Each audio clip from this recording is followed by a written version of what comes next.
നമസ്കാരം. ഇന്ന് നമ്മൾ നോക്കാൻ പോകുന്നത് ഈ കഴിഞ്ഞ വിമൻ സിവിൽ എക്സൈസ് ഓഫീസർ എക്സാമിന് ചോദിച്ച ജിയോഗ്രഫിയുടെ ഭാഗത്തുനിന്നുള്ള ചോദ്യങ്ങളാണ്. ആ ചോദ്യങ്ങൾ ഒന്ന് അനലൈസ് ചെയ്യുന്നു. പാടുള്ള ചോദ്യങ്ങളായിരുന്നോ, എളുപ്പമുള്ള ചോദ്യങ്ങളായിരുന്നോ, പാടുള്ള ക്വസ്റ്റ്യൻസ് ഉണ്ടായിരുന്നെങ്കിൽ എന്തുകൊണ്ട് പാടായി, അതുമായിട്ട് ബന്ധപ്പെട്ട അനുബന്ധ വിവരങ്ങളൊക്കെ നമ്മൾ നോക്കുകയാണ്. എന്തുകൊണ്ട് ഇത് നിങ്ങൾക്ക് പ്രയോജനപ്രദമാകുമെന്ന് പറഞ്ഞാൽ വരുന്ന എക്സാമുകൾക്ക്, പ്രത്യേകിച്ച് +2 ലെവൽ എക്സാമുകൾക്കൊക്കെ ഈ ഒരു പാറ്റേൺ ഇനിയും പിന്തുടരാനുള്ള സാധ്യതയുണ്ട്. നമുക്ക് ചോദ്യങ്ങൾ വേഗം നോക്കാം, ഓടിച്ചിട്ട് നോക്കാം. നോക്കൂ, ഒന്നാമത്തെ ചോദ്യം ഗ്രാവിറ്റി അനോമലിയുമായി ബന്ധപ്പെട്ടതാണ്. നാളിതുവരെ PSCയിൽ +2 ലെവലിലോ അല്ലെങ്കിൽ 10th ലെവലിലോ ഇങ്ങനൊരു ചോദ്യം വന്നിട്ടില്ല. അപ്പോൾ ഈ ചോദ്യം നമുക്കൊന്ന് കീറി മുറിച്ച് പരിശോധിക്കാം. ഗ്രാവിറ്റി അനോമലിയുമായി ബന്ധപ്പെട്ട തെറ്റായിട്ടുള്ള പ്രസ്താവന കണ്ടെത്താനാണ് ചോദിച്ചിരിക്കുന്നത്. ആദ്യം തെറ്റായിട്ടുള്ള പ്രസ്താവന നമുക്ക് നോക്കാം. തെറ്റ് ഒന്ന് അണ്ടർലൈൻ ചെയ്തിട്ടേക്ക് കേട്ടോ. വസ്തുക്കളുടെ പിണ്ഡത്തിലുള്ള വ്യത്യാസം ഗ്രാവിറ്റി അനോമലിക്ക് കാരണമാണ് ഒന്നാമത്തെ സ്റ്റേറ്റ്മെന്റ്. രണ്ടാമത്തെ സ്റ്റേറ്റ്മെന്റ് ശിലാവസ്തുക്കളുടെ ഘടനാ വ്യത്യാസം ഗ്രാവിറ്റി അനോമലിക്ക് കാരണമാണ്. മൂന്നാമത്തെ സ്റ്റേറ്റ്മെന്റ് ഭൗമ കേന്ദ്രത്തിൽ നിന്നുള്ള അകലം ഗ്രാവിറ്റി അനോമലിക്ക് കാരണമാണ്. അപ്പോൾ ഗ്രാവിറ്റി അനോമലി എന്താണെന്ന് അറിയാവുന്ന ഒരാൾക്ക് ഈ ചോദ്യം ചെയ്യാൻ പറ്റത്തുള്ളൂ. അല്ലാതെ ഇത് കറക്കി കുത്താൻ അല്പം ബുദ്ധിമുട്ടാണ്. നല്ല ഒരു സ്റ്റാൻഡേർഡ് ചോദ്യമാണ്, ഒരു ബുദ്ധിമുട്ടേറിയ ചോദ്യമാണ്. സാധാരണ നമുക്ക് ചോദിക്കുന്ന ചോദ്യത്തിന്റെ പാറ്റേണിൽ വരുന്ന ചോദ്യമല്ല. ഇനി എന്താണ് ഗ്രാവിറ്റി അനോമലി എന്ന് ചോദിച്ചാൽ, നോർമലി തിയററ്റിക്കലി നമ്മുടെ ഭൂമിയിൽ ഗ്രാവിറ്റി അനുഭവപ്പെടുന്ന ഒരു പാറ്റേൺ ഉണ്ട്.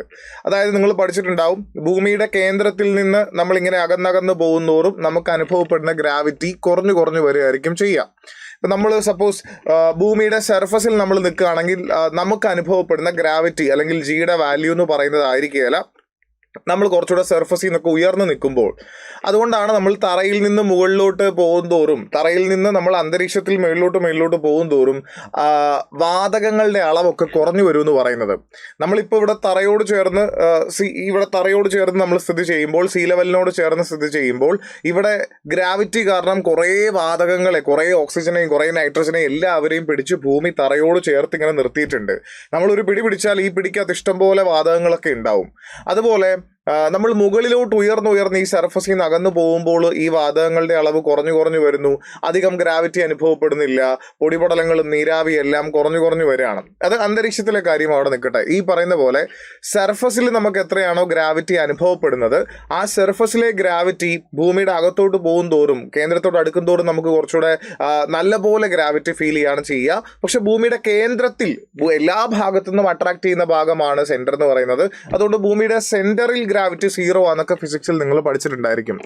ആ ഫിസിക്സിന്റെ ആപ്ലിക്കേഷൻ ഇവിടെ ജിയോഗ്രഫിയുമായി ബന്ധപ്പെടുത്തുന്ന ഒരു പഠനശാഖയുണ്ട്. അതിനെ നമ്മൾ ജിയോ ഫിസിക്സ് എന്നൊക്കെ പറയാറുണ്ട്. അപ്പോൾ അതുമായി ബന്ധപ്പെട്ട ചോദ്യമായിരുന്നു ഇത്. ഇനി നമുക്ക് ചോദ്യത്തിലേക്ക് വന്നാൽ, അനോമലി എന്ന് പറഞ്ഞാൽ നോർമൽ പാറ്റേണിലുള്ള വ്യത്യാസം എന്നാണ് അതിൻ്റെ അർത്ഥം. നോർമലി അറിയാവുന്ന കാര്യങ്ങൾ ഇങ്ങനെയാണ്. ഭൂമിയുടെ കേന്ദ്രത്തിൽ നിന്ന് അകന്നിങ്ങനെ പോകുന്തോറും ഗ്രാവിറ്റി അനുഭവപ്പെടുന്നത് കുറഞ്ഞു വരുമെന്ന് നമുക്കറിയാം. പിന്നെ നമുക്കറിയാവുന്ന കാര്യം, ഭൂമിയുടെ ഷേപ്പ് പൂർണ്ണമായ ഒരു ഗോളമല്ലാത്തത് കൊണ്ട് ഭൂമിയുടെ സർഫസിലേക്ക്, അതായത് ഇത് പൂർണ്ണമായിട്ടും ഒരു ഗോളമായിരുന്നു ഭൂമിയെങ്കിൽ ഈ സെൻറ്ററിൽ നിന്ന് ഭൂമിയുടെ എല്ലാ ഭാഗത്തേക്കുള്ള ദൂരം അഥവാ റേഡിയസ് സെയിം ആയേനെ. അങ്ങനെ ഭൂമിയുടെ സർഫസിൽ എല്ലായിടത്തും ഇവിടെ അനുഭവപ്പെടുന്ന ഗ്രാവിറ്റി, ഇവിടെ അനുഭവപ്പെടുന്ന ഗ്രാവിറ്റി, ഇവിടെ അനുഭവപ്പെടുന്ന ഗ്രാവിറ്റി, ഇവിടെ അനുഭവപ്പെടുന്ന ഗ്രാവിറ്റി, ഇതെല്ലാം ഈക്വൽ ആയേനെ. പക്ഷെ അങ്ങനെയല്ല. ഭൂമിയുടെ ഷേപ്പ് എന്ന് പറയുന്നത് അതൊരു ജിയോയിഡ് ഷേപ്പുള്ള ആളാണ്, അല്ലേ? അതൊരു സർക്കുലാർ ഷേപ്പ് നമുക്ക് പറയാൻ പറ്റില്ല. കുറച്ചുകൂടെ വ്യത്യാസമുള്ള ഒരു ഷേപ്പ്, ഒരു ജിയോയിഡ് ഷേപ്പാണ്. ഇത്രയും ഇങ്ങനെ ഒരു സെറ്റപ്പ് ഞാൻ പറയുന്നത്, എന്തായാലും ജിയോഡ് ഷേപ്പാണ്. അതുകൊണ്ട് ഈ സെന്ററിൽ നിന്ന് നമ്മുടെ പോളിലേക്കുള്ള ഡിസ്റ്റൻസും സെന്ററിൽ നിന്ന് ഇക്വേറ്ററിന്റെ ഭാഗത്തേക്കുള്ള ഡിസ്റ്റൻസും നോക്കിയാൽ, ഈ ലെങ്ത് L1 ആണെങ്കിൽ, ഇവിടെ ഈ ലെങ്ത് L1 ആണെങ്കിൽ, ഇത് L1 ആണെങ്കിൽ, ഇത് പോളിലോട്ടുള്ള ദൂരം, ഇത് പോളാണ്, പോളിലോട്ടുള്ള ദൂരം L2 ആണെങ്കിൽ, ഇങ്ങനെ നമുക്ക് പറയേണ്ടിയിരിക്കുന്നു L1 is greater than L2. ഇതിൽ സെന്ററിനോട് ഏറ്റവും അടുത്തുള്ളത് പോളാണോ അതോ ഇക്വേറ്റർ ഭാഗമാണോ എന്ന് ചോദിച്ചാൽ നമുക്ക് പറയാൻ പറ്റും ഇക്വറ്റോറിയൽ ഭാഗമല്ല, പോളാണ് അടുത്തുള്ളത്. അപ്പോൾ സെന്ററിനോട് അടുത്തുള്ള ആൾക്ക് കൂടുതൽ ഗ്രാവിറ്റി എക്സ്പീരിയൻസ് ചെയ്യും.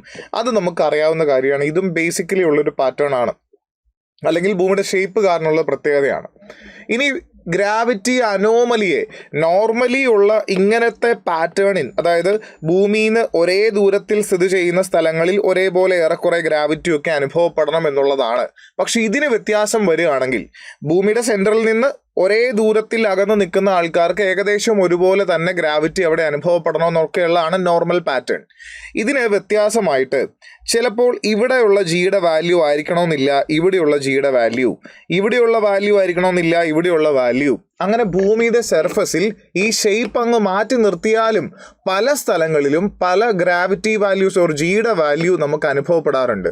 ഇതിന് കാരണം എന്തൊക്കെയാണ്? ഇങ്ങനെ പല ഡിഫറെൻറ്റ് വാല്യൂ പല സ്ഥലത്തും കാണുന്നതിനെയാണ് ഗ്രാവിറ്റി അനോമലി. നിങ്ങൾ ഇൻഡർസ്റ്റെല്ലാർ സിനിമ കണ്ടിട്ടുണ്ടെങ്കിൽ അവിടെ ഇങ്ങനെ പൊടി വീഴുന്നത്, ബുക്കിൻ്റെ ഷെൽഫ് മറ്റേ അവിടെ നിന്ന് ഇങ്ങനെ പൊടി വീഴുന്ന ഒരു പാറ്റേണിൽ ഇങ്ങനെയൊക്കെ ഇങ്ങനെ വീഴുന്നതൊക്കെ കാണിച്ചിട്ട് പുള്ളി ഇത് എന്താണ്, ഇത് പ്രേതം വല്ലാണോ ഭൂതം വല്ലാണോ എന്ന് ചോദിക്കുമ്പോൾ അല്ല, ഈ ഭാഗത്ത് സംഭവിക്കുന്നത് ഗ്രാവിറ്റിയാണ്, ഗ്രാവിറ്റിയുടെ അനോമലി കാരണമാണ് ഇങ്ങനെ സംഭവിക്കുന്നത്.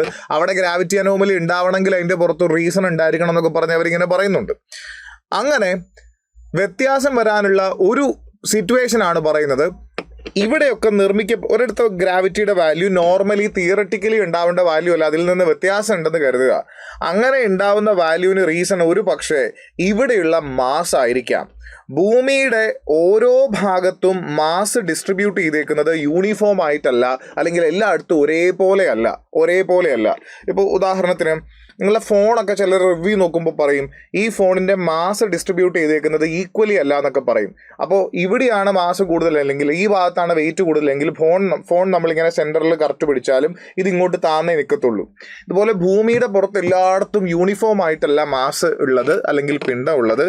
എവിടെയാണോ മാസ് കൂടുതലുള്ളത് ആ മാസ് കൂടുതലുള്ള ഭാഗത്ത് ഗ്രാവിറ്റി കൂടുതലായിരിക്കും. അപ്പോൾ ഏതെങ്കിലും സ്ഥലത്ത് നമുക്ക് ഗ്രാവിറ്റി കൂടുതലായിട്ട് റീഡ് ചെയ്ത് കിട്ടുകയാണെങ്കിൽ അതിന് താഴെയുള്ള പദാർത്ഥത്തിൻ്റെ മാസ് ഒക്കെ കൂടുതലായിരിക്കും നമുക്ക് അനുമാനിക്കാം. സോ ഒന്നാമത്തെ സ്റ്റേറ്റ്മെൻറ്റ് ഇവിടെ പറഞ്ഞിരിക്കുന്നത് അബ്സല്യൂട്ട്ലി റൈറ്റ് ആണ്. ഇവിടെ പറഞ്ഞിരിക്കുന്ന കാര്യം ശരിയാണ്. വസ്തുക്കളുടെ പിണ്ഡത്തിലുള്ള വ്യത്യാസം ഗ്രാവിറ്റി അനോമലിക്ക് കാരണമാണ്. ഗ്രാവിറ്റി അനോമലിക്ക് കാരണമാണ്. ഈ തന്നിരിക്കുന്ന പ്രസ്താവന ശരിയാണ് സുഹൃത്തുക്കളെ. 2, ശിലാവസ്തുക്കളുടെ ഘടനാ വ്യത്യാസം ഗ്രാവിറ്റി അനോമലിക്ക് കാരണമാണ്. ശിലാവസ്തുക്കൾ അഥവാ താഴെയുള്ള ഭൂമിയുടെ ക്രസ്റ്റിൽ, ലിത്തോസ്ഫിയറിൽ ഒക്കെയുള്ള സോളിഡ് ആയിട്ടുള്ള ഒബ്ജക്റ്റുകൾ അല്ലെങ്കിൽ പാറകൾ, പല സ്ഥലത്തും പാറകളുടെ ഘടന എന്ന് പറയുന്നത് സ്ട്രക്ചർ ഡിഫറെൻ്റ് ആയിരിക്കാം, പല രീതിയിലായിരിക്കാം കാണപ്പെടുന്നത്. ഈ പാറകളുടെ സ്ട്രക്ചർ മാറുമ്പോൾ അതിൽ വ്യത്യാസം വരുന്ന എന്താണെന്നറിയാവോ? വ്യത്യാസം വരുന്ന ഫാക്ടർ എന്ന് പറയുന്നത് ഡെൻസിറ്റി മാറും, ഡെൻസിറ്റി വേരി ചെയ്യും. ഈ ഡെൻസിറ്റി വ്യത്യാസം വന്നാൽ, ഡെൻസിറ്റിയിൽ വേരിയേഷൻ വന്നാൽ, എവിടെയാണോ കൂടുതൽ ഡെൻസ് ആയിട്ട് മെറ്റീരിയൽ ഉള്ളത് ആ ഭാഗത്ത് ഗ്രാവിറ്റിയുടെ വാല്യൂ കൂടുതലായിരിക്കും, ജി വാല്യൂ കൂടുതലായിരിക്കും. അപ്പോൾ ശിലകൾക്ക് ഘടനാ വ്യത്യാസം സംഭവിക്കുമ്പോൾ അതിനനുസരിച്ച് അതിൻ്റെ ഡെൻസിറ്റിയിലും വ്യത്യാസം സംഭവിക്കുന്നുണ്ട്. ആ ഡെൻസിറ്റി വേരിയേഷൻ അനുസരിച്ചിട്ട് ജിയുടെ വാല്യൂം വ്യത്യാസപ്പെടുന്നുണ്ട്. ഇത് ഗ്രാവിറ്റിയിലുള്ള അനോമലിയാണ്. നോർമലി ഉള്ള പാറ്റേണിൽ നിന്ന് വ്യത്യസ്തമായിട്ട് ഓരോ സ്ഥലത്തെയും ശിലയുടെ സ്ട്രക്ചറൊക്കെ അനുസരിച്ചിട്ട് അവിടുത്തെ ഗ്രാവിറ്റിക്ക് വ്യത്യാസം വരാം. 3, ഭൗമകേന്ദ്രത്തിൽ നിന്നുള്ള അകലം ഗ്രാവിറ്റി അനോമലിക്ക് കാരണമാണെന്നാണ്. നോക്കൂ, ഭൗമകേന്ദ്രത്തിൽ നിന്ന് അകന്നു പോകും തോറും ഗ്രാവിറ്റി കുറയുമെന്നുള്ളത് ഒരു നോർമൽ പാറ്റേൺ ആണ്, അല്ലെങ്കിൽ നോർമലി നമുക്ക് അറിയാവുന്ന കാര്യം, അണ്ടർസ്റ്റുഡ് ആയിട്ടുള്ള സംഭവമാണ്. അപ്പോൾ അത് ഗ്രാവിറ്റിക്ക് അല്ലെങ്കിൽ ഗ്രാവിറ്റി കുറയാനിടയാവുന്നു എന്ന് പറഞ്ഞാൽ ഈ സ്റ്റേറ്റ്മെൻറ്റ് കറക്റ്റായിരുന്നു. ഭൂമിയുടെ കേന്ദ്രത്തിൽ നിന്നുള്ള അകലം ഗ്രാവിറ്റി കുറയാനിടയാവുന്നു, യൂണിഫോം ആയിട്ട് കുറയാനിടയാവുന്നു എന്നൊക്കെ പറഞ്ഞാൽ അത് വളരെ ശരിയായിരുന്നു ആ പ്രസ്താവന. പക്ഷെ ഇവിടെ പറഞ്ഞേക്കുന്നത് ഗ്രാവിറ്റി അനോമലിക്ക് പല സ്ഥലത്തും പല ഗ്രാവിറ്റി കാണപ്പെടാനുള്ള കാരണം ഭൂമിയുടെ സെൻട്രിൽ നിന്നുള്ള അകലമാണെന്ന് പറഞ്ഞാൽ അത് ശരിയല്ല. അത് നോർമലി ഉള്ള കാര്യമാണ്. പ്രത്യേക എന്തോ റീസൺ കാരണം ഗ്രാവിറ്റിയുടെ വാല്യൂ വേരി ചെയ്യുന്നതിനെയാണ് ഗ്രാവിറ്റി അനോമലി എന്ന് പറയുക. അപ്പോൾ 1ഉം 2ഉം ഗ്രാവിറ്റി അനോമലിക്ക് പക്ക എക്സ്പ്ലനേഷനാണ്. പക്ഷെ മൂന്നാമത് പറഞ്ഞിരിക്കുന്നതല്ല. നമ്മളോട് ചോദിച്ചിരിക്കുന്നത് തെറ്റായിട്ടുള്ള പ്രസ്താവനയാണ്. അത് സി ആണ്. സി 3 മാത്രം എന്നുള്ളതാണ് ഇവിടുത്തെ ശരിയായ ഉത്തരം. ഗ്രാവിറ്റി അനോമലി എന്താണെന്ന് വൃത്തിക്ക് പഠിച്ചാൽ, ഇതും നമ്മുടെ ഡിഗ്രി ലെവലിൽ പോലും ഇതുവരെ ഈ രീതിയിലുള്ള ചോദ്യം നമ്മൾ കണ്ടിട്ടില്ല. അപ്പോൾ പൊതുവെ ഇതൊരു പാടുള്ള ക്വസ്റ്റൻ ആയിരുന്നു. ആലോചിച്ചും സമയം കളഞ്ഞിട്ടുണ്ടാവാം ഒരുപക്ഷെ കുട്ടികൾ. ചിലർ ബുദ്ധിപരമായിട്ട് ആദ്യമേ സ്കിപ്പ് ചെയ്തിട്ടുണ്ടായിരിക്കാം. എന്തൊക്കെയാണെങ്കിലും വളരെ സ്റ്റാൻഡേർഡ് ആയിട്ടുള്ള ഒരു ചോദ്യമായിരുന്നു. ഇങ്ങനെ നമ്മൾ ഇതുവരെ കണ്ടിട്ടില്ല. ഇനി കുറച്ചൊക്കെ കരുതിയിരിക്കണം, വരുന്ന എക്സാമുകൾ നമുക്ക് പരിശോധിക്കാം. ഇനി 2ാമത്തെ ചോദ്യം, ഇതും അതിലേക്ക് പോകുന്നതിന് മുമ്പ് ജസ്റ്റ് ഒരു ഇമേജ് നിങ്ങൾക്ക് നൽകിയിട്ടുണ്ട്, ഒന്ന് എക്സ്പ്ലെയിൻ ചെയ്യാം. എവിടെയാണോ ഡെൻസിറ്റി കൂടിയുള്ള റോക്കൊക്കെ ഉണ്ടാവുക ആ ഭാഗത്ത് അത്യാവശ്യം ഗ്രാവിറ്റി ഒക്കെ കൂടുതലായിരിക്കും, നല്ലപോലെ അനുഭവപ്പെടും. ഡെൻസിറ്റി കുറവുള്ള ഭാഗത്ത് ഗ്രാവിറ്റി ഒക്കെ കുറവായിരിക്കും നമുക്ക് പറയാം. ഉദാഹരണത്തിന് നല്ല സർഫസിന് മേളിൽ വെയിറ്റ് ഒക്കെ ഉള്ള ഭാഗത്ത് അതിൻ്റെ താഴെയുള്ള റോക്കിന് നല്ല ഡെൻസിറ്റി വരാനുള്ള ചാൻസ് ഉണ്ട്. അതുപോലെ സർഫസിന്റെ ഭാഗം ഈ പറഞ്ഞ വാട്ടറൊക്കെയാണ് ഒത്തിരി എന്താ പറയാ വെയിറ്റ് ഉള്ള മെറ്റീരിയൽ സർഫസിന് പുറത്തില്ലെങ്കിൽ അതിന്റെ താഴെ സപ്പോസ് ഇതൊരു ഓഷ്യൻ ട്രെഞ്ച് ആണെന്ന് വിചാരിക്കുക. അങ്ങ് ആഴത്തിലേക്കുള്ള ഒരു ട്രെഞ്ചാണ്, മരിയാന ട്രെഞ്ച് എന്നൊക്കെ പറഞ്ഞ പോലെ നല്ല ആഴമുള്ള ട്രെഞ്ച് ആണെങ്കിൽ ഇതിന്റെ മേളിൽ ഒത്തിരി വെയിറ്റ് നമുക്ക് അല്ലെങ്കിൽ ഭയങ്കര ഡെൻസ്ഡ് ആയിട്ടുള്ള വെയിറ്റ് ഒന്നും മേളിൽ ഇരിക്കുന്നില്ല.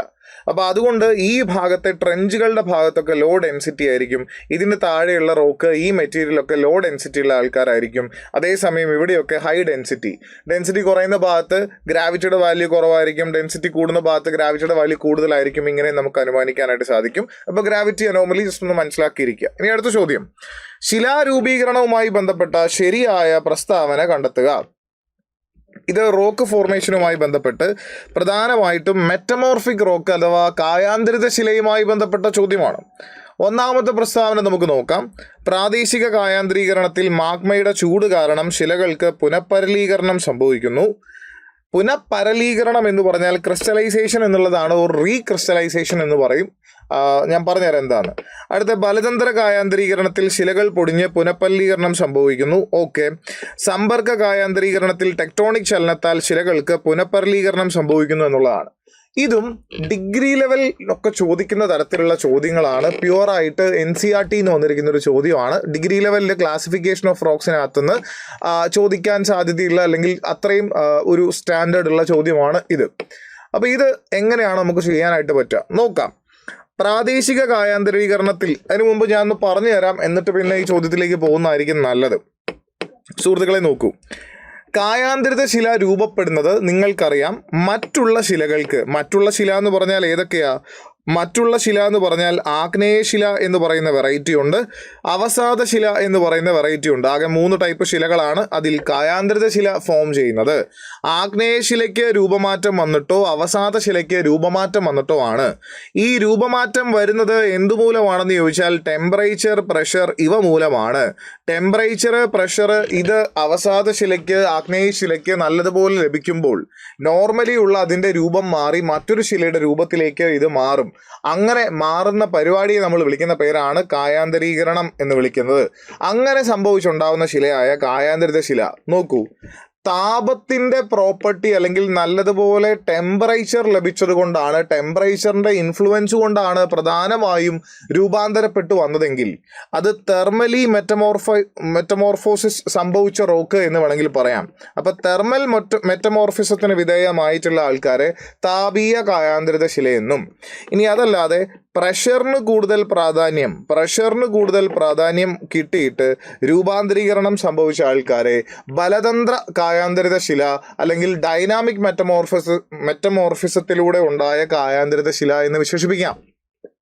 ഓക്കെ, ഇതുവരെ ഓക്കെ. ഇവിടെ പ്രഷറിനാണ് പ്രാധാന്യം കൂടുതൽ. ഈ പ്രഷറൊക്കെ എങ്ങനെ സംഭവിച്ചിരിക്കാമെന്ന് ചോദിച്ചാൽ ചിലപ്പോൾ 2 പ്ലേറ്റുകൾ പരസ്പരം ഇടിക്കാൻ വരുമ്പോൾ അല്ലെങ്കിൽ ഒരു കൺവേർജന്റ് ബൗണ്ടറിയിൽ 2 പ്ലേറ്റുകൾ പരസ്പരം കൂട്ടിയിടിക്കുന്നതിൻ്റെ ഭാഗമായിട്ടുണ്ടായ പ്രഷർ ആയിരിക്കാം, അല്ലാതെ ശിലാവസ്തുക്കൾ വേറെ ചെലുത്തിയ പ്രഷറോ കാര്യങ്ങളൊക്കെ ആയിരിക്കാം. ഇനി താപീയ കായാന്തരിത ശിലയെ 2 രീതിയിൽ നമുക്ക് ഡിവൈഡ് ചെയ്യാം, 2 രീതിയിൽ ക്ലാസിഫൈ ചെയ്ത് പറയാം. ഇതിനെ ക്ലാസിഫൈ ചെയ്യുന്നത് ഇങ്ങനെയൊക്കെയാണ്. ഒന്ന്, മാഗ്മ ഭൂമിയുടെ ഉള്ളിലുണ്ട്. അസ്തനോസ്ഫിയറിൽ നിന്ന് ഭൂമിയുടെ സർഫസിലേക്ക് വരുന്ന വഴിക്കൊക്കെ ആയിട്ട് പല സ്ഥലത്തും മാഗ്മയുണ്ട്. ഈ മാഗ്മയോട് ചേർന്ന് ഒരു ശില വന്നാൽ, മാഗ്മയായിട്ട് മുട്ടിയിട്ടില്ല, മാഗ്മയിൽ മുട്ടിയാൽ ആ ശില ഉരുകി ചേർന്ന് പോവുള്ളൂ. മാഗ്മ ഒരു ശിലയുടെ പരിസരത്തു കൂടി പോയാൽ ആ ചൂട് കാരണം, മാഗ്മ ഒരു ശിലയുടെ പരിസരത്തു കൂടി പോയാൽ ആ ചൂട് കാരണം ആ ശിലയ്ക്ക് രൂപമാറ്റം വരാം. അങ്ങനെ രൂപമാറ്റം വന്നാൽ സമ്പർക്ക കായാന്തരീകരണം സംഭവിച്ചു എന്നാണ് പറയുക. അപ്പം മാഗ്മയുടെ അടുത്തുകൂടി പാസ് ചെയ്ത് മാഗ്മയായിട്ടുള്ള സമ്പർക്കം മുട്ടിയോന്ന് ചോദിച്ചാൽ മുട്ടിയിട്ടില്ല, പരിസരത്തു കൂടിയൊക്കെ മാഗ്മ പോകുന്നതിൻ്റെ ഭാഗമായിട്ട് വരുന്ന കായാന്തരീകരണത്തെ സമ്പർക്ക കായാന്തരീകരണം എന്ന് നമുക്ക് വിശേഷിപ്പിക്കാം. അപ്പോൾ ഒന്ന് കോണ്ടാക്ട് മെറ്റമോർഫിസം ഓർ സമ്പർക്ക കായാന്തരീകരണം എന്ന് നമ്മൾ വിളിക്കും. രണ്ടാമത്തെ ടൈപ്പ് നോക്കൂ, തെർമൽ മെറ്റമോർഫിസത്തിലെ അടുത്ത ടൈപ്പിനെ നമ്മൾ പ്രാദേശിക കായാന്തരീകരണം എന്ന് വിളിക്കും. എന്ന് വെച്ചാൽ മാഗ്മയുമായിട്ടുള്ള ഇന്ററാക്ഷനിലൂടെ കിട്ടിയ ചൂടല്ല, ഒരു പ്രദേശത്ത് അനുഭവപ്പെടുന്ന, ചിലപ്പോൾ അതും പ്ലേറ്റ് 2 കൂട്ടിയിടിക്കാൻ വരുമ്പോൾ ആ പ്ലേറ്റിന്റെ പ്രഷർ കാരണം ഈ അതിന്റെ സെന്റർ ഭാഗത്ത് അല്ലെങ്കിൽ ഈ പ്ലേറ്റുകൾ കൂട്ടിയിടിക്കുന്നതിന്റെ ഇന്നർ കോർ ഭാഗത്ത്, ഭൂമിയുടെ ഇന്നർ കോർ അല്ല, ഈ പ്ലേറ്റുകൾ കൂട്ടിയിടിക്കുന്നതിന്റെ നടുക്ക് സെന്റർ ഭാഗത്ത് നല്ല ടെമ്പറേച്ചർ ഉണ്ടാവാറുണ്ട്. അങ്ങനെ പ്ലേറ്റ് ടെക്ടോണിക്സ് വഴി ചില ഭാഗത്ത് അല്ലെങ്കിൽ ഭൂമിയുടെ ചില ഭാഗത്ത് പ്രത്യേക ടെമ്പറേച്ചർ, മാഗ്മയുടെ ചൂടല്ലാതെ നമുക്ക് ചൂട് കിട്ടും. ആ ചൂട് വഴി ചില പ്രത്യേക പ്രദേശങ്ങളിലെ ഹീറ്റ് കിട്ടുന്നത് മൂലം, അല്ലെങ്കിൽ ചിലപ്പോൾ പ്ലേറ്റ് ടെക്ടോണിക്സിന്റെ ഭാഗമായിട്ട് നടുക്ക്, ഇപ്പോൾ ഹിമാലയത്തിൻ്റെയൊക്കെ അകത്ത്, ഹിമാലയയുടെ കോർ ഭാഗത്ത് ഈ ഇടിയുടെ ഭാഗമായിട്ട് അകത്ത് ചൂട് കാര്യങ്ങളൊക്കെ ഉണ്ട്. അപ്പം അങ്ങനെ ചില പ്രദേശത്ത് അനുഭവപ്പെടുന്ന ചൂട് കൊണ്ട് കായാന്തരീകരണം സംഭവിച്ചതാണ് പ്രാദേശിക കായാന്തരീകരണം വഴി ഉണ്ടായ ശിലകൾ എന്ന് പറയുന്നത്. ഇത്രയും മനസ്സിലായെങ്കിൽ ഇനി നമുക്ക് പോവാം. ഒന്നാമത്തെ ചോദ്യം, പ്രാദേശിക കായാന്തരീകരണത്തിൽ മാഗ്മയുടെ ചൂട് കാരണം ശിലകൾക്ക് പുനഃപരിലീകരണം സംഭവിക്കുന്നു. അങ്ങനെയാണോ? പ്രാദേശിക കായാന്തരീകരണത്തിൽ ഒരു പ്രത്യേക പ്രദേശത്ത് അല്ലെങ്കിൽ ഒരു പ്രദേശത്ത് അവിടെ ചിലപ്പോൾ 2 പ്ലേറ്റുകളുടെ സമ്മർദ്ദം കാരണമോ മറ്റോ ഉണ്ടായ ചൂട് കൊണ്ട്, ആ ചൂട് കൊണ്ട് പുനഃപരിലീകരണം അല്ലെങ്കിൽ ക്രിസ്റ്റലൈസേഷൻ സംഭവിച്ചിട്ടുണ്ടാവുന്ന ശിലകളാണത്. റീക്രിസ്റ്റലൈസ് ചെയ്തുണ്ടാവുന്ന ആൾക്കാരാണ്. എന്ന് വെച്ചാൽ നല്ല ചൂട് കിട്ടി, അപ്പോൾ ഓൾറെഡി ഉള്ള ആ ശിലയുടെ ഫോർമാറ്റും രൂപമൊക്കെ മാറി, അതിൻ്റെ അകത്തെ ആ ക്രിസ്റ്റലുകളൊക്കെ വേറെ രൂപത്തിൽ മാറി സെറ്റായി ഉണ്ടായേക്കുന്ന ശില എന്നാണ് പറയുന്നത്. ഒന്നാമത്തെ തെറ്റാണ്.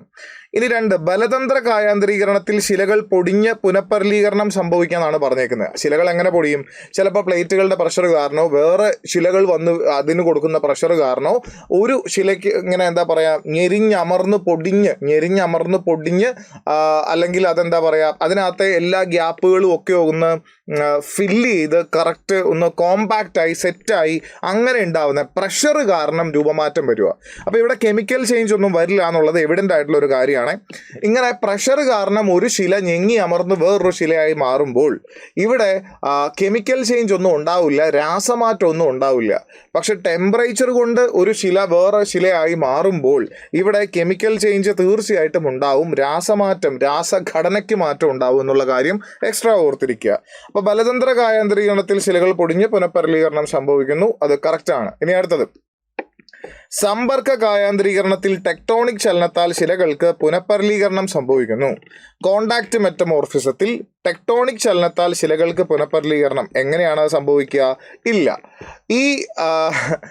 ഇവിടെ സംഭവിക്കുന്ന കാര്യം എന്താ? ഇവിടെ സമ്പർക്ക കായാന്തരീകരണത്തിൽ മാഗ്മയായിട്ടുള്ള ബന്ധം കൊണ്ടാണ് റീക്രിസ്റ്റലൈസേഷൻ സംഭവിച്ചിട്ട് ആ ചൂട് കിട്ടിയിട്ടാണ് മാറ്റം ഉണ്ടാവുന്നത്. അപ്പോൾ 1ഉം 3ഉം ശരിക്കും മാറ്റി തന്നേക്കുന്ന, ഞാൻ പറഞ്ഞു ഇവിടെ പ്ലേറ്റുകൾ കൂട്ടിയിടിക്കുന്നതിൻ്റെ ഭാഗമായിട്ട് ചില സ്ഥലത്ത് ചൂടുണ്ടാവാം, ആ ചൂട് കൊണ്ട് മാറ്റം ഒന്നും ഉണ്ടാവുന്ന ആൾക്കാരാണ് ശരിക്കും താപീയ കായാന്തരീകരണത്തിൽ, പ്രാദേശിക കായാന്തരീകരണത്തിലൂടെ ഉണ്ടാകുന്ന ശില. ഇത് മാഗ്മയായിട്ടുള്ള കോണ്ടാക്ട് വഴി. ഇവിടെയാണെങ്കിൽ ചിലപ്പോൾ പ്ലേറ്റ് കൂട്ടിയിടിക്കുന്ന കൊണ്ടുള്ള പ്രഷർ കൊണ്ടാവാം, അല്ലാത്ത ശിലകൾ കൊടുക്കുന്ന പ്രഷർ കൊണ്ടാവാം, പ്രഷർ കൊണ്ട് പൊടിഞ്ഞ് രൂപമാറ്റം വന്നുണ്ടാവുന്ന ആൾക്കാരാണ് ഇത്. അപ്പോൾ ഇവിടെ 1ഉം 3ഉം മാറ്റി തന്നിരിക്കുന്നു, ഇത് രണ്ടും തെറ്റാണ്. 2 മാത്രമാണ് ഇവിടെ ശരിയായിട്ടുള്ള പ്രസ്താവന. സോ ബി ഓപ്ഷനാണ് ഇവിടുത്തെ ഏറ്റവും വാലിഡ് ആയിട്ടുള്ള ഓപ്ഷൻ ആയിട്ട് നമുക്ക് സെലക്ട് ചെയ്യാനായിട്ട് സാധിക്കുക. ഇതും അത്യാവശ്യം സ്റ്റാൻഡേർഡ് ആയിട്ടുള്ള ഒരു ഡിഗ്രി ലെവൽ ചോദ്യമായിരുന്നു. നമ്മൾ ഡിഗ്രി ലെവലിനൊക്കെയാണ് ഈ ഡിഫറൻസിയേഷൻ ഇത്രയും കാര്യമായിട്ട് പഠിക്കുക. നാളിതുവരെ അങ്ങനെയായിരുന്നു ചോദ്യങ്ങൾ വന്നുകൊണ്ടിരുന്നതും. പക്ഷേ ഇവിടെ +2 ലെവലിൽ അല്പം ശ്രദ്ധിക്കണം. ഇനി ചോദ്യങ്ങൾ വരുന്ന അടുത്ത പേപ്പറുകളിൽ എങ്ങനെയാണ് നമ്മളൊന്ന് നോക്കിയേ പറ്റൂ. ഈ ഭാഗങ്ങളൊക്കെ ഒന്ന് നോക്കി ആധികാരികമായി പഠിക്കേണ്ടത് അത്യാവശ്യമാണ്. അപ്പോൾ 2 ചോദ്യങ്ങൾ നമ്മൾ ചെയ്തു.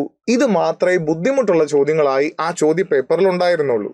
ഇനിയുള്ള ചോദ്യങ്ങളൊക്കെ താരതമ്യേന എളുപ്പമുള്ളതായിരുന്നു. ഇന്ത്യൻ ജോഗ്രഫിയുടെ ഭാഗത്ത് നിന്ന് വന്ന ചോദ്യങ്ങളൊക്കെ താരതമ്യേന എളുപ്പമുള്ള ചോദ്യങ്ങളൊക്കെ ആയിരുന്നു. നമുക്ക് നോക്കാം. ഇന്ത്യയുടെ ഉത്തരപർവ്വത മേഖലയിൽ കാണപ്പെടുന്ന ലവണജല തടാകം, ഇവിടെ നോട്ട് ചെയ്യേണ്ട പോയിന്റ് ഉപ്പ് തടാകം അല്ലെങ്കിൽ ലവണജലമുള്ള തടാകം ഏതാണെന്നാണ്. വൂളാർ ലേക്ക്. വൂളാർ ലേക്ക് എന്ന് കേൾക്കുമ്പോഴേ അറിയാം ഇത് ഇന്ത്യയിലെ ഏറ്റവും വലിയ ശുദ്ധജല തടാകം എന്നറിയപ്പെടുന്ന ആളാണ്. ഇന്ത്യയിലെ ഏറ്റവും വലിയ ശുദ്ധജല തടാകം ഇതിന്റെ ഉത്തരവായിട്ട് വരുമോ? ഇല്ല. ഉത്തരപർവ്വത മേഖലയിലാണ് ഊളാർ, അത് വളരെ ശരിയാണ്, കശ്മീർ ഭാഗത്താണ്, പക്ഷെ അത് ലവണമല്ല. രാഖാസ് ലേക്ക് എന്ന് പറയുന്നത് ടിബറ്റൻ ഭാഗത്തുള്ളതാണ്. നമ്മുടെ സത്ലജ് റിവറിൻ്റെയൊക്കെ ഒറിജിൻ, സത്ലജ് റിവർ ഉത്ഭവിച്ചു വരുന്നത് ശരിക്കും മാനസരോവറിൻ്റെ ഒക്കെ അടുത്തുനിന്ന് അങ്ങനെ ഇങ്ങനെയൊക്കെ പറയും. പക്ഷേ കറക്റ്റ് അതിൻ്റെ ഒരു കറക്റ്റ് ആപ്റ്റ് ആയിട്ടുള്ള ഒരു ഒറിജിൻ പറയുക രാഖാസ് ലേക്ക് ഒരു രക്ഷാസ്ഥൽ എന്നൊക്കെ പറഞ്ഞ് നമ്മൾ പറയാറുണ്ട്. അത് ഇന്ത്യയിൽ പോലും അല്ല. അപ്പോൾ രാഖാസ് ലേക്ക് എന്ന് പറയുന്നത് ഇന്ത്യയിലല്ല എന്ന് നമുക്ക് ഊഹിക്കാം, അല്ലെങ്കിൽ അത് നമുക്ക് കറക്റ്റ് പറയാൻ പറ്റും. അതൊരു ശുദ്ധജല തടാകമാണ്, ഇന്ത്യയിലല്ല. ഇനി അടുത്ത പാങ്ങോങ്സോ ലേക്ക് എന്ന് പറയുന്നു. പാങ്ങോങ്സോ ലേക്ക് ഇസ് ദ റൈറ്റ് ആൻസർ. ഇത് ലഡാക്ക് ഭാഗത്ത് നമ്മുടെ ചൈനയുമായിട്ടൊക്കെ അതിർത്തി പങ്കിടുന്ന പ്രദേശത്തുള്ള ഇന്ത്യയിലും ചൈനയിലുമായി അല്ലെങ്കിൽ ഇന്ത്യയിലും നമ്മുടെ പഴയ ഇന്ത്യയിലും ചൈനയിലുമായിട്ട് സ്ഥിതി ചെയ്യുന്ന തടാകമാണ്. നിങ്ങൾ മറ്റേ 3 Idiots സിനിമയുടെയൊക്കെ ക്ലൈമാക്സിൽ കണ്ടിട്ടുള്ളത് ഈ തടാകമാണ്. വളരെ ബ്യൂട്ടിഫുൾ ആയിട്ടുള്ള ഒരു തടാകമാണ്. പല സഞ്ചാരികളും പോയി സന്ദർശിക്കുന്ന ഒരു ഏരിയയാണ്. കോൺഫ്ലിക്റ്റുകളൊക്കെ നടക്കുന്ന പ്രദേശങ്ങളൊക്കെ ഇതിൻ്റെ അടുത്തുമാണ്. ഇന്ത്യയും ചൈനയുമായിട്ടുള്ള അതിർത്തി തർക്കങ്ങളൊക്കെ നടക്കുന്ന പ്രദേശമൊക്കെയാണ്. അപ്പോൾ പാങ്ങോങ് സോ ലേക്ക് എന്ന് പറയുന്ന ഒരു ഉപ്പുജല തടാകമാണ്. ഓർക്കുക, ലഡാക്ക് എന്ന് പറയുന്നത് ഒരു ഡെസേർട്ടാണ്. അതൊരു കോൾഡ് ഡെസേർട്ടാണ്. ഇന്ത്യയുടെ ശീത മരുഭൂമിയാണ്.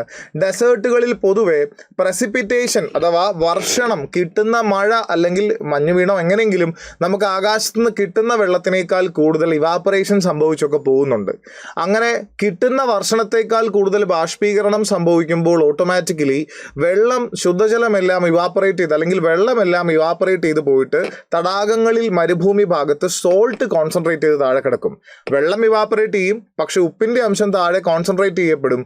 അങ്ങനെ ഇഷ്ടംപോലെ ഉപ്പ് തടാകങ്ങൾ മരുഭൂമികളിൽ ഫോം ചെയ്യാറുണ്ട്. ഇപ്പം ലഡാക്കിന്റെ ഭാഗമായിട്ടുള്ള ഒരു ലവണജല തടാകമാണ് പാങ്ങോങ് സോ ലേക്ക് എന്ന് പറയുന്നത്. ദാൽ തടാകവും കശ്മീർ ഭാഗത്തുള്ള ഷിക്കാര വള്ളങ്ങൾ, ഷിക്കാര എന്ന് പറയുന്ന മറ്റേ രസമുള്ള ചെറിയ ബോട്ടുകളൊക്കെയുള്ള ഫ്ലോട്ടിംഗ് മാർക്കറ്റ്, കുറേ സാധനങ്ങളൊക്കെ വിൽക്കുന്ന മറ്റേ കശ്മീരി കാവ പറഞ്ഞ ചായ പോലത്തെ മറ്റേ സംഭവമൊക്കെ ഉണ്ടല്ലോ, അതൊക്കെ വിൽക്കുന്ന കുറേ സ്ഥലങ്ങൾ. ഹുദാസെ മന്നത്തെ മേരിയ സിനിമയിലൊക്കെ നമ്മൾ കണ്ടിട്ടില്ലേ, സിനിമയല്ല ആ പാട്ടിലൊക്കെ നമ്മൾ കണ്ടിട്ടില്ലേ. അപ്പോൾ ആ സംഭവമാണ് ദാൽ ലേക്ക് എന്നൊക്കെ പറയുന്നത്. അപ്പോൾ എന്തായാലും എളുപ്പമുള്ള ചോദ്യമായിരുന്നു. ബാക്കിയുള്ളതൊക്കെ നിങ്ങൾക്കൊരു ധാരണ ഉണ്ടെങ്കിൽ പാങ്ങോങ് സോ അറിയില്ലെങ്കിൽ പോലും ഓപ്ഷൻ ഔട്ട് ചെയ്ത് എഴുതാമായിരുന്നു. ശരി, അടുത്ത ക്വസ്റ്റ്യനിലേക്ക് നമുക്ക് പോവാം. സർവേ ഓഫ് ഇന്ത്യയുടെ ആസ്ഥാനം സ്ഥിതി ചെയ്യുന്ന പട്ടണം ഏതാണെന്നാണ് ചോദ്യം. സർവേ ഓഫ് ഇന്ത്യ എന്ന് പറഞ്ഞാൽ ഇന്ത്യയിൽ ആധികാരികമായി മാപ്പുകൾ നിർമ്മിക്കാനും പബ്ലിഷ് ചെയ്യാനും അനുവാദമുള്ള സ്ഥാപനമാണ്. മാപ്പ് നിർമ്മിച്ച് പബ്ലിഷ് ചെയ്യുക എന്ന് പറയുന്നത് കുറേ സർവേ ഒക്കെ നടത്തിയിട്ടായിരിക്കും ഇവരത് സെറ്റാക്കുന്നത്. അങ്ങനെ സർവേ നടത്താനും അതിലെ വിവരങ്ങൾ ഉപയോഗിച്ച് മാപ്പ് നിർമ്മിക്കാനും പബ്ലിഷ് ചെയ്യാനൊക്കെ അനുവാദമുള്ള അല്ലെങ്കിൽ അതിൻ്റെ അധികാര പരിധി ആരുടെ കയ്യിലാണോ എന്ന് ചോദിച്ചാൽ അത് സർവേ ഓഫ് ഇന്ത്യയുടെ ഭാഗമാണ്. ഇത് പണ്ട് ബ്രിട്ടീഷുകാരൊക്കെ ഭരിച്ചുകൊണ്ടിരുന്ന സമയത്ത് തന്നെ തുടങ്ങിയ ഒരു സ്ഥാപനമായിരുന്നു. 1767 കാലഘട്ടത്തിലേക്ക് നേരത്തെ ആരംഭിച്ചതാണ്. ഇപ്പോൾ നിലനിൽക്കുന്ന സ്ഥാപനമാണത്. ഇതിന്റെ ആസ്ഥാനം എല്ലാവർക്കും അറിയായിരിക്കും. സർവേ ഓഫ് ഇന്ത്യയുടെ ആസ്ഥാനം സ്ഥിതി ചെയ്യുന്നത് ഡെറാഡൂണിലാണ്. ഡെറാഡൂൺ ഉത്തരാഖണ്ഡിന്റെ തലസ്ഥാന നഗരമാണ്. ഇവിടെ സർവേ ഓഫ് ഇന്ത്യ സ്ഥിതി ചെയ്യുന്നു. ഇവിടെ ഈ സ്ഥാപനം മാത്രമല്ല, PSC എപ്പോഴും ചോദിക്കാറുള്ളത് ഡെറാഡൂൺ ബേസ് ചെയ്ത് 2 സ്ഥാപനങ്ങളെയാണ്. ഡെറാഡൂണിൽ നിങ്ങൾ ഓർക്കേണ്ടത് പ്രധാനമായും 2 സ്ഥാപനങ്ങളെയാണ്. ഒന്ന് സർവേ ഓഫ് ഇന്ത്യ SOI എന്ന് നമ്മൾ പറഞ്ഞു. രണ്ടാമത് നിങ്ങൾ ഓർക്കേണ്ട സ്ഥാപനമാണ് IIRS. IIRS എന്ന് പറഞ്ഞാൽ ഫുൾ ഫോം എന്താ മനസ്സിലാക്കിയിരിക്കണം. IIRS വളരെ ഇമ്പോർട്ടൻ്റ് ആണ്. Indian institute of remote sensing. Indian institute of remote sensing.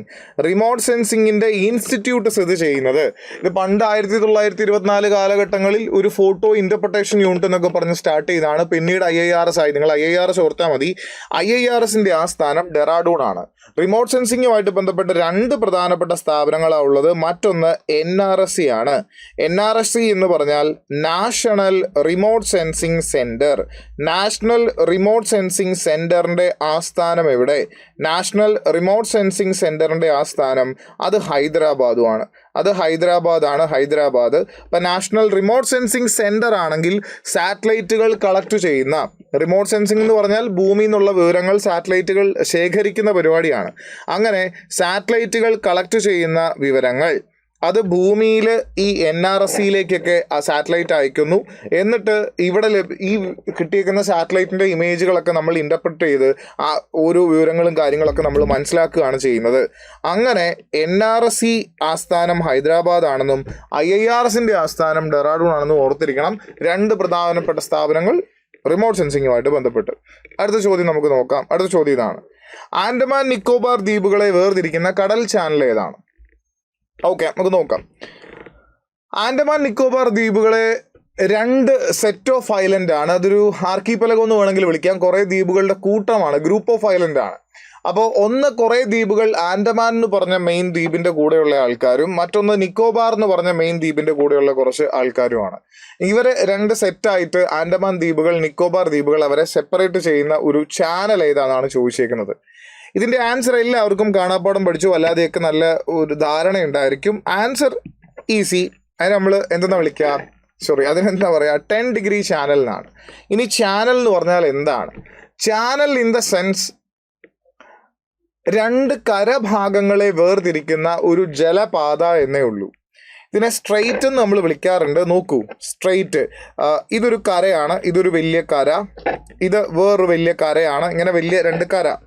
ഈ കരയെ വേർതിരിക്കുന്ന ഒരു സമുദ്രഭാഗം ഉണ്ടെങ്കിൽ, ഈ കരയെ പരസ്പരം അങ്ങോട്ടും ഇങ്ങോട്ടും വേർതിരിക്കുന്ന ഒരു സമുദ്രഭാഗം ഇവിടെ ഉണ്ടെങ്കിൽ, സമുദ്രഭാഗം അല്ലെങ്കിൽ കടൽ ഭാഗം ഇവിടെ ഉണ്ടെങ്കിൽ, ഇതിനെ സാധാരണ കടലിടുക്ക് എന്ന് വിളിക്കും. കടലിടുക്ക് അല്ലെങ്കിൽ സ്ട്രെയിറ്റ് എന്ന് ഇംഗ്ലീഷിൽ നമ്മൾ വിളിക്കും. അതായത് ഇടുങ്ങിയ കടൽ ഭാഗം, രണ്ട് കരയുടെ ഇടയ്ക്ക് ഇടുങ്ങിയതായിട്ടുള്ള, രണ്ട് കടലിനെ ബന്ധിപ്പിക്കുന്നതായിരിക്കും, രണ്ട് വലിയ ജലാശയത്തെ പരസ്പരം ബന്ധിപ്പിക്കുന്നതായിരിക്കും. എന്നിട്ട് കരയെ വേർതിരിക്കുന്ന ഈ ഇടുങ്ങിയ കടൽ ഭാഗത്തെ കടലിടുക്ക് അഥവാ സ്ട്രെയിറ്റ് എന്ന് വിളിക്കും. ഇങ്ങനെയുള്ള സ്ട്രെയിറ്റുകളിലൂടെ ഓർക്കുക, ഏതെങ്കിലും ഒരു അക്ഷാംശരേഖ പ്രധാനമായിട്ടും കടന്നു പോകുന്നുണ്ടെങ്കിൽ, നമ്മുടെ പരിസരത്ത് ഇങ്ങനെയുള്ള രണ്ട് കരകളെ വേർതിരിക്കുന്ന കടലിലൂടെ ഏതെങ്കിലും അക്ഷാംശരേഖ ഇങ്ങനെ പാസ് ചെയ്ത് പോകുന്നുണ്ടെങ്കിൽ, ആ അക്ഷാംശരേഖയുടെ നമ്പർ ചേർത്ത് അതിനെ ചാനൽ എന്ന് വിളിക്കാറുണ്ട്. ആ അക്ഷാംശരേഖയുടെ നമ്പർ ചേർത്ത് അതിനെ ചാനൽ എന്ന് വിശേഷിപ്പിക്കാറുണ്ട്. ഇതിൽ നമ്മുടെ ഉത്തരമായിട്ട് വരുന്ന ചാനൽ നിങ്ങൾ നോക്കൂ. ഈ കാണുന്ന ആൻഡമാൻ ദ്വീപുകളുടെ കൂട്ടം, ഈ കാണുന്ന നിക്കോബാർ ദ്വീപുകളും അതിൻ്റെ കൂടെയുള്ള കൂട്ടമാണ് ഈ കാണുന്നത്. ഇവരുടെ രണ്ടുപേരുടെയും ഇടയ്ക്കൂടെയാണ് ഏകദേശം 10 ഡിഗ്രി അക്ഷാംശരേഖ കടന്നു പോകുന്നത്. 10 ഡിഗ്രി നോർത്ത് ലൈൻ പാസ് ചെയ്യുന്നത് ഇതുവഴിയാണ്. അതുകൊണ്ട് ഇതിനെ 10 ഡിഗ്രി ചാനൽ എന്ന് നമ്മൾ വിശേഷിപ്പിക്കുന്നു. ഇതിനെ 10 ഡിഗ്രി ചാനൽ എന്ന് വിശേഷിപ്പിക്കുന്നു. ഇവിടെ നോക്കിയേ, ഒരു 6 ഡിഗ്രി ചാനൽ കാണാം. നിങ്ങൾക്കറിയാം, ഭൂമധ്യരേഖ ഇവിടെയുണ്ട്. ഭൂമധ്യരേഖയിൽ നിന്ന് നോർത്തിലോട്ട് വരുന്തോറും 1 degree north, 2 degree north, 3 degree north, 4 degree north, ഇങ്ങനെ മുകളിലോട്ട് അക്ഷാംശ രേഖകളുടെ നമ്പർ കൂടിയായിരിക്കും വരിക. അക്ഷാംശ രേഖകളുടെ നമ്പർ ഇങ്ങനെ ഇൻക്രീസ് ചെയ്ത് പോരുകയായിരിക്കും ചെയ്യുന്നത്. ഇങ്ങനെ ഇൻക്രീസ് ചെയ്യുമ്പോൾ 6 ഇവിടെയാണെങ്കിൽ 10 ഇവിടെയാണെങ്കിൽ മേളിൽ 12, 13 അങ്ങനെ കൂടുള്ളൂ നമുക്കറിയാം. അപ്പോൾ 6 ഡിഗ്രി ചാനൽ വേർതിരിക്കുന്നത് ഇങ്ങനെ പോകുന്ന അക്ഷാംശ രേഖ ഇവിടെയുള്ള ഇന്തോനേഷ്യയെയും ഇവിടെയുള്ള നിക്കോബാർ ഐലൻഡിന്റെ തെക്ക് ഭാഗത്തെ ഐലൻഡായ ഗ്രേറ്റ് നിക്കോബാറിനെയാണ്. ഇനി വേറെ രീതിയിലും പറയാം, ഈ ഗ്രേറ്റ് നിക്കോബാറിന്റെ ഏറ്റവും തെക്ക് ഭാഗത്തുള്ള പോയിന്റാണ് ഇന്ത്യൻ യൂണിയന്റെ അല്ലെങ്കിൽ ഇന്ത്യ എന്ന മഹാരാജ്യത്തിന്റെ അധീനതയിലുള്ള പ്രദേശങ്ങളുടെ ഏറ്റവും തെക്ക് ഭാഗത്തെ പോയിന്റ്. അതിനെ ഇന്ദിരാ പോയിന്റ് എന്നാണ് നമ്മൾ വിശേഷിപ്പിക്കുക. അപ്പോൾ ഇന്ദിരാ പോയിന്റിനെ ഇന്തോനേഷ്യയുടെ സുമാത്ര ദ്വീപിൽ നിന്നും അല്ലെങ്കിൽ ഇന്തോനേഷ്യയിൽ നിന്നും വേർതിരിക്കുന്നതെന്നോ, ഗ്രേറ്റ് നിക്കോബാറിനെ ഇന്തോനേഷ്യയിൽ നിന്ന് വേർതിരിക്കുന്നതെന്നോ, അല്ലെങ്കിൽ ഇന്ത്യയെ ഇന്തോനേഷ്യയിൽ നിന്ന് വേർതിരിക്കുന്നതെന്നോ നമുക്ക് അവകാശപ്പെടാൻ പറ്റുന്ന ചാനലാണ് 6 ഡിഗ്രി ചാനൽ, 6 ഡിഗ്രി ചാനൽ. ഇനി പ്രധാനപ്പെട്ട വേറെ ആൾക്കാർ, ഇവിടെ മാൽദ്വീപ് എന്ന് പറഞ്ഞ ഒരു രാജ്യമുണ്ട്. മാൽദ്വീപ്സ് ഒരു ദ്വീപ് രാഷ്ട്രമാണ്. ആ മാൽദ്വീപ്സിനെയും, ഇത് ലക്ഷദ്വീപാണ്. ലക്ഷദ്വീപിന്റെ ഏറ്റവും തെക്ക് ഭാഗത്ത്, ലക്ഷദ്വീപിന്റെ കൂടെയുള്ള ആൾ തന്നെ, പക്ഷെ ലക്ഷദ്വീപിൽ നിന്നും മാറി നിൽക്കുന്ന ഏറ്റവും തെക്കായി നിൽക്കുന്ന ആളാണ് മിനിക്കോയ്.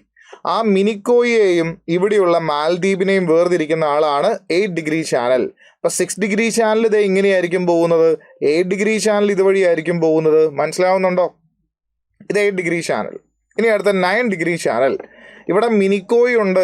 ഇത് ലക്ഷദ്വീപിന്റെ മെയിൻ ഗ്രൂപ്പിൽ നിന്ന് അല്പം മാറിയാണ് നിൽക്കുന്നത്.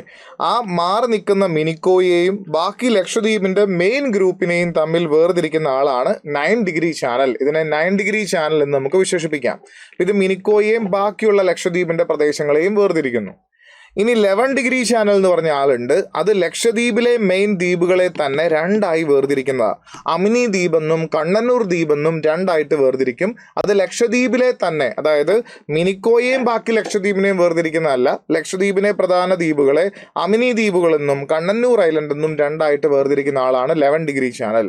ഏറ്റവും കൂടുതൽ ചോദിച്ചിട്ടുള്ളത് 10 ഡിഗ്രി ചാനലാണ്. 10 ഡിഗ്രി ചാനൽ, 10 ഡിഗ്രി ചാനൽ. ബാക്കി 9 ഡിഗ്രിയോ 8 ഡിഗ്രിയോ ഒക്കെ ചോദിക്കാൻ, അല്ലെ 6 ഡിഗ്രിയോ, ഇത് ഏത് വേണമെങ്കിൽ ചോദിക്കാം, ചോദിച്ചാൽ എഴുതാൻ പറ്റണം.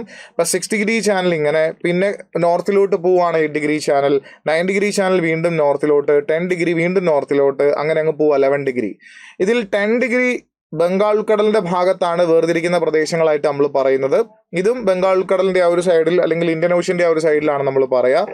ബാക്കി ലക്ഷദ്വീപിന്റെ പരിസരത്തും പ്രദേശങ്ങളിലൊക്കെ ആയിട്ട്, അല്ലെങ്കിൽ അറബിക്കടലിന്റെ പ്രദേശത്തും ലക്ഷദ്വീപ് കടൽ എന്നൊക്കെ നമ്മൾ വിളിക്കുന്ന ഈ പ്രദേശത്തൊക്കെ ആയിട്ടാണ് 8 degree channel, 9 degree channel, 11 degree ചാനലിന്റെ കാര്യമൊക്കെ നമ്മൾ കൂടുതൽ പറയുകയും ചെയ്യുക. അപ്പോൾ ഏകദേശം ഒരു ധാരണ കിട്ടി. ഇതിൽ ഈ അവസാനം നമ്മൾ പറഞ്ഞ 3 ചോദ്യങ്ങൾ നിങ്ങൾക്ക് വലിയ ബുദ്ധിമുട്ടുള്ള ചോദ്യങ്ങളാണോ? അല്ല. പക്ഷെ ആദ്യത്തെ അത്യാവശ്യം കടുപ്പിച്ച് തന്നെയാണ് ചോദിച്ചിരിക്കുന്നത്. അതുകൊണ്ട് എല്ലാ എക്സാമിനും ഇങ്ങനെ തന്നെ വരുമെന്നൊന്നും ആരും പ്രതീക്ഷിക്കേണ്ട. ചിലപ്പോൾ പണി കിട്ടാറുണ്ട്, അങ്ങനെ വരുന്ന ചോദ്യമാണിത്. അപ്പോൾ നിങ്ങൾ ഈ എക്സാം എഴുതിയ ആൾക്കാർ ഒരുപക്ഷെ ഇത് കാണുന്നുണ്ടെങ്കിൽ നിങ്ങൾക്ക് ഇത് എഴുതാൻ ബുദ്ധിമുട്ടായിരുന്നെങ്കിൽ നിങ്ങളുടെ കൂടെ എഴുതിയ ഒട്ടുമിക്ക ആൾക്കാർക്കും ഈ ചോദ്യങ്ങൾ ബുദ്ധിമുട്ടായിരുന്നിരിക്കണം. അപ്പോൾ ഓർക്കുക, പാടുള്ള ചോദ്യങ്ങൾ എപ്പോഴെങ്കിലും നിങ്ങൾക്ക് ചെയ്യാൻ പറ്റിയില്ലെന്നോർത്ത് നിങ്ങൾ സങ്കടപ്പെടേണ്ട. എളുപ്പമുള്ള ഏതെങ്കിലും ഒരു ചോദ്യം അബദ്ധം കാണിച്ച് നിങ്ങൾ തെറ്റിച്ച് കളഞ്ഞാൽ അത് പ്രശ്നമാണ്. എളുപ്പമുള്ള ചോദ്യം നിങ്ങളുടെ കൂടെ തെറ്റിക്കാനായിട്ട് കുറേ ആൾക്കാരുണ്ടാവുകയില്ല. പക്ഷെ പാടുള്ള ചോദ്യങ്ങൾ തെറ്റിക്കുമ്പോൾ നിങ്ങളുടെ കൂടെ കമ്പനിക്ക് ഇഷ്ടം പോലെ ആൾക്കാരുണ്ടായിരിക്കും. അതുകൊണ്ട് അത് നിങ്ങളുടെ റാങ്കിനെ ഒത്തിരി വലുതായിട്ട് അഫക്റ്റ് ചെയ്യുമെന്ന് ചോദിച്ചാൽ ഇല്ല. പക്ഷെ എളുപ്പമുള്ളൊരു ചോദ്യം, ഇന്ത്യയിലെ സംസ്ഥാനങ്ങളുടെ എണ്ണോ കേന്ദ്രഭരണ പ്രദേശത്തിൻ്റെ എണ്ണോ, ഇങ്ങനെ സിമ്പിൾ ചോദ്യങ്ങളൊക്കെ ചോദിച്ചാൽ അതൊക്കെ തെറ്റിച്ച് കഴിഞ്ഞാൽ നിങ്ങളുടെ കൂടെ കുറേ ആൾക്കാർ ഉണ്ടാവില്ല, നിങ്ങളുടെ റാങ്കിനെ സാരമായി ബാധിക്കും. അപ്പോൾ നമുക്ക് വരുന്ന ചോദ്യങ്ങളൊക്കെ, അല്ലെങ്കിൽ ഇനി വരുന്ന ക്വസ്റ്റ്യൻസും അതിൻ്റെ പാറ്റേണും, അല്ലെങ്കിൽ ചോദ്യപേപ്പറുകളിൽ വരുന്ന വ്യത്യാസങ്ങളൊക്കെ നോക്കാം. നിങ്ങൾ നന്നായി പഠിക്കൂ, തയ്യാറെടുക്കൂ. വിജയം സുനിശ്ചിതമാണ്. എല്ലാവർക്കും ആശംസകൾ. ബൈ.